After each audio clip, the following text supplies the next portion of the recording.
Pada kali ini kita akan mendiskusikan terkait dengan hakikat suatu masalah matematika. Ya, apa sih masalah itu?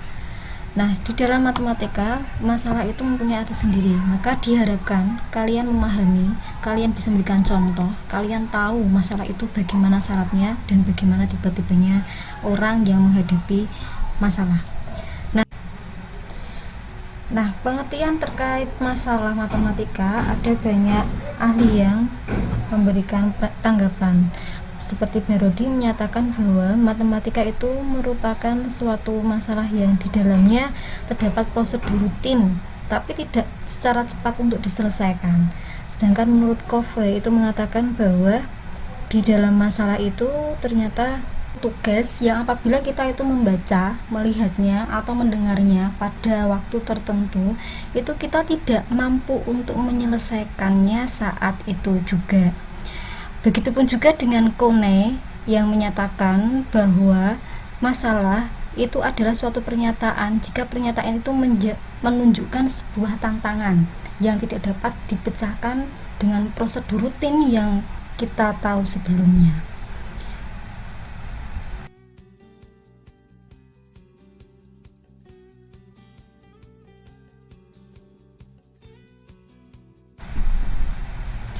Suatu masalah itu merupakan sebuah situasi yang harus memenuhi beberapa syarat. Yang pertama, di mana ada kesenjangan antara apa yang diinginkan atau harapan dengan kenyataan yang sedang terjadi.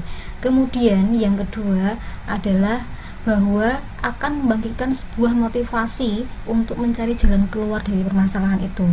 Yang terakhir adalah tidak ada alat ataupun cara yang sangat instan untuk menyelesaikan permasalahan tersebut.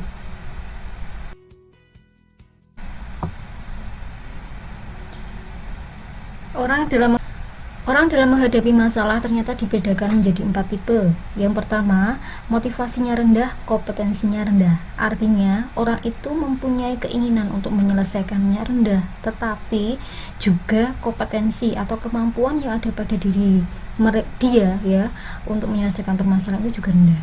Yang kedua, motivasinya tinggi, kompetensinya rendah. Yang ketiga, motivasinya rendah, kompetensinya tinggi. Dan yang keempat adalah motivasinya tinggi, kompetensinya juga tinggi. Nah, Anda termasuk yang mana? Menjadi sebuah diagram kartesius ya di sini itu akan terlihat di sini di bagian X itu adalah kompetensi dan di Y-nya adalah motivasi. Semakin ke atas itu semakin tinggi dan semakin ke kanan itu semakin tinggi. Jadi ketika di tipe 1 artinya dia adalah kompetensinya itu rendah tapi juga motivasinya rendah. Artinya jika ada seseorang menghadapi masalah itu dia mempunyai keinginan untuk menyelesaikannya itu ya rendah ya atau bahkan dia tidak punya, artinya bisa juga dia menghindar tapi dia kompetensinya itu juga rendah karena dia juga tidak mempunyai keinginan atau kemampuan yang ada di dia untuk menyelesaikan itu dia tidak ada. Termasuk juga misalnya kita baca di tipe yang ketiga ya, kompetensinya ini tinggi. Anak itu sangat pintar, sangat cerdas, tetapi dia tidak mempunyai keinginan atau motivasi untuk menyelesaikan. Ini juga tidak akan menjamin bahwa penyelesaian masalah yang dia hadapi itu selesai. Nah, tipe yang bagus itu adalah yang keempat. Kompetensinya tinggi, motivasinya juga tinggi. Ya, walaupun apa tidak semua orang memiliki ya, tapi ini adalah harapan kita semua. Nah, tapi itu memang ya harapan yang terbaik. Ketika orang mempunyai tipe 2 itu akan lebih lebih ya istilahnya lebih baik daripada tipe 1 sama 3. Yang penting itu motivasinya dia untuk menyelesaikan itu ada. Walaupun kompetensi tidak ada, tapi ketika motivasinya tinggi, orang tersebut akan bisa berusaha ya, akan selalu berusaha untuk menyelesaikan. Nah, di dalam contoh masalah di tingkat sekolah dasar, ini ada beberapa contoh. Misalnya ada soal berapa jumlah dari 1 tambah 2 tambah 3 tambah 4 tambah titik tambah 100. Ketika anak menyelesaikan soal ini, dia di kelas 1, 2, atau 3, mungkin ini menganggapnya sebuah masalah. Anak nanti akan bisa menghitung 1 tambah 2 tambah 3 seperti ini dulu, 6. Kemudian 4 tambah 5 tambah 6 berarti berapa? Nah, 15 misalnya, dan seterusnya ya. Ini ketika dia masih menggunakan istilahnya prosedur rutin. Ini menjadi masalah. Tapi kadang anak ada ketika dikasih soal seperti ini, wah masa soalnya seberat itu. Apalagi kalau misalnya gini, 1 tambah 2 tambah 3 tambah bla bla bla, sekarang tahun berapa? 2020 misalnya. Nah, itu dia juga akan mungkin menjadi masalah yang berat ya ketika anak itu ada di sekolah dasar yang masih apalagi kelas rendah. Padahal ketika kita menyelesaikan permasalahan ini kan cukup sangat mudah ya. Jadi misalnya ada soal 1 tambah 2 tambah 3 tambah 4 dan sampai 100, itu kan sebenarnya seperti kita misalnya punya pola sampai 10 dulu. Ya, di sini kan ada 9. Jadi ketika 1 tambah 10 itu ternyata adalah 11. 2 tambah 9 adalah 11. Seperti ini kan.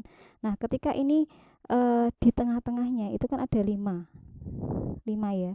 Berarti sebenarnya dia itu adalah 11 dikalikan 5. Ya, artinya adalah 55. Coba kita buktikan. Misalnya dengan perhitungannya ya, kita buktikan apakah benar. 1 misalnya 1 2 3 4 5 6 7 8 9 10 ya. Sini 11 ya, 11 kemudian tambah 11 lagi 22, kemudian tambah 11 lagi 33, 11 lagi 44, 11 lagi 55. Totalnya ada 55.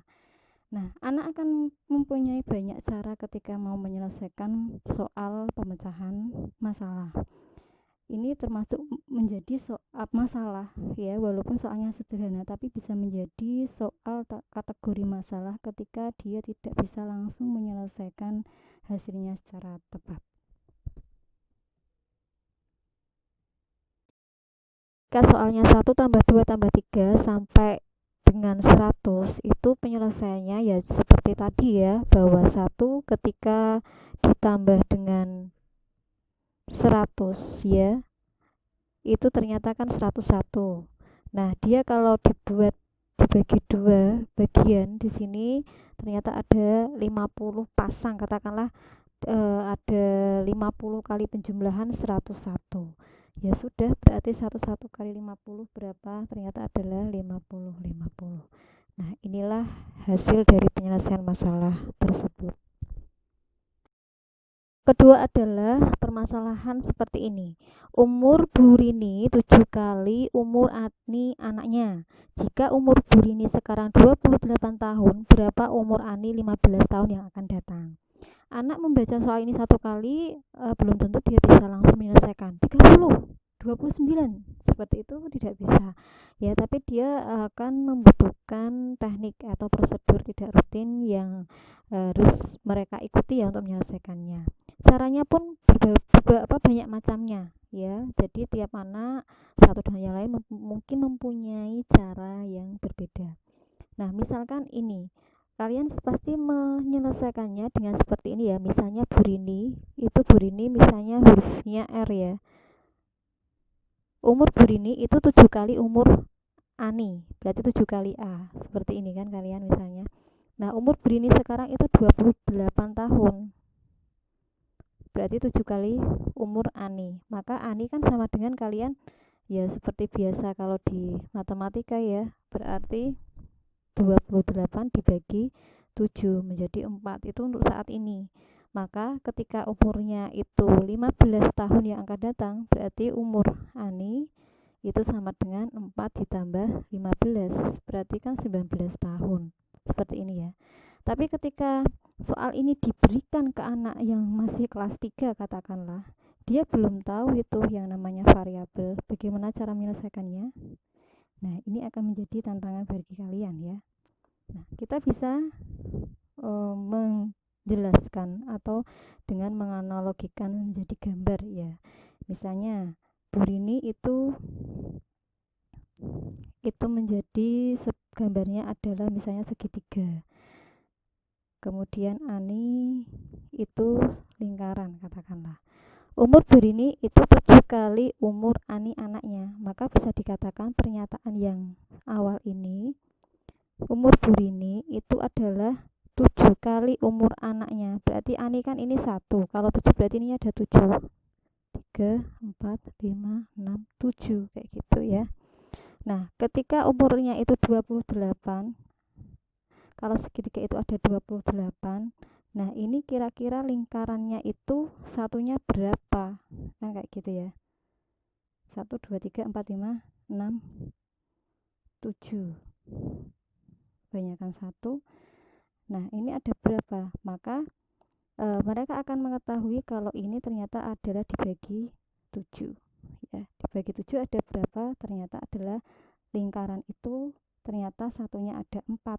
Nah, kalau lingkaran itu 1, 4 berarti umur Ani itu juga 4 tahun. Itu saat ini. Kalau 15 tahun yang akan datang, maka tinggal 4 ditambah 15. Nah, ini salah satu cara, walaupun masih banyak cara yang lain. Artinya, ketika kita menjadikan sebuah soal permasalahan ya, atau cara cara kita untuk menyelesaikan atau mengajarkan penyelesaian masalah itu kita melihat terhadap apa ya istilahnya kemampuan mereka di saat itu.